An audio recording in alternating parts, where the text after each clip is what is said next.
వినుదిరుగా. ఇప్పుడు వదిలేసి నేను ఆ ఏసీని విడిచిపెట్టను. చంపేట వాళ్ళ భార్యను కూడా. ఏసయ్యా, వీళ్ళని రక్షించండి, వీళ్ళని క్షమించండి, వీళ్ళ నరకగుండం నుంచి తప్పించండి. నేనే క్షమాభిక్ష నన్నే క్షమించమని అడుగుతావా?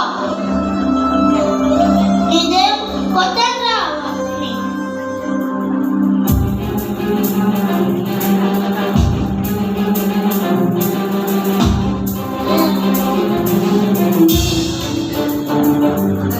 ఇప్పటికైనా వదిలేసి ఏసీని విడిచిపెట్టను.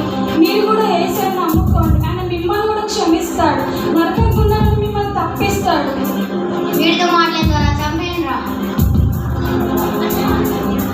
ఆగు.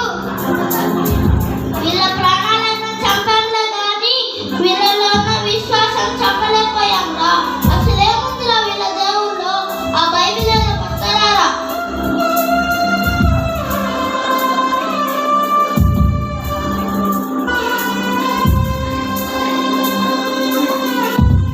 గోధుమ గింజ భూమిలో పడి చావకుండిన ఎడల అది ఒంటిగానే ఉండదు, అది చచ్చిన ఎడల విస్తారంగా ఫలించును.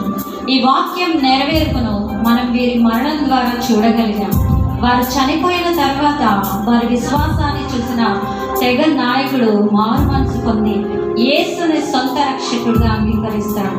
వారి తెగ అంతా కూడా రక్షణలోకి నడిపించబడతారు. అప్పటి నుండి ఈ గారో తెగవారు వారి తరతరాలు యేసు ప్రభువుని వెంబడిస్తూనే ఉన్నారు.